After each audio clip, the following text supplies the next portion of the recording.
Pura-pura melibatkan berpura-pura, penggunaan fantasi dan imajinasi, serta penggunaan simbolisme. Jadi, bermain pura-pura atau pretend play adalah permainan simbolik di mana anak-anak berperan memberi makna pada objek dan menciptakan dunia imajinasi. Hal ini membantu mereka mengekspresikan emosi, ide, dan kreativitas.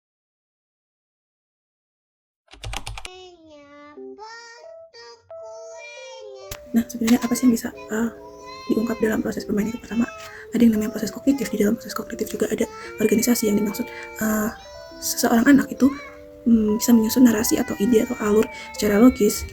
Pada video tersebut, misal menyanyikan lagu potong kuenya dan menggunakan botol baby oil itu sebagai pisau untuk memotong kue, atau tadi itu bukan puzzle yang dianggap sebagai kue. Nah, dari situ kan ada urutan yang logis dan jelas ya. Kemudian ada berpikir divergen, yaitu menghasilkan banyak ide.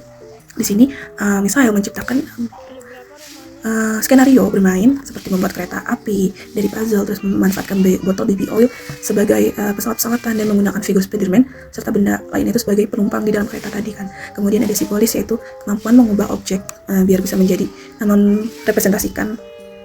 Ya, jadi terlihat jelas kalau botol baby oil itu ia gunain sebagai pisau, kemudian ada remote sebagai gitar dan baby oil sebagai pesawat, kemudian sementara puzzle itu sebagai kue gitu, dan rumah dan kereta api juga. Kemudian ada fantasi dan berpura-pura.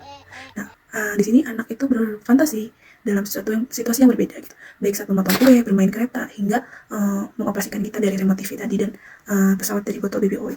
Kemudian ada proses afektif. Pertama ada ekspresi emosi.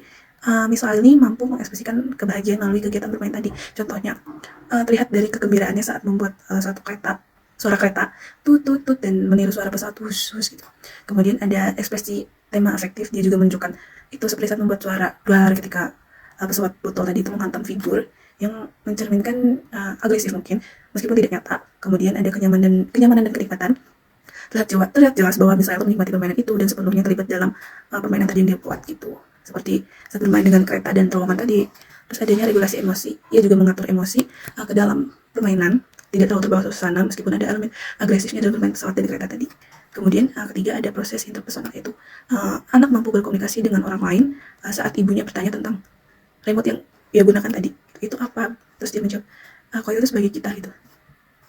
Kemudian ada proses pemecahan masalah atau resolusi konflik. Jadi di dalam itu ada pendekatan terhadap masalah. Dalam bermain, misalnya menunjukkan keterampilan pemecahan masalah dengan menyusun puzzle menjadi kereta api dan rumah.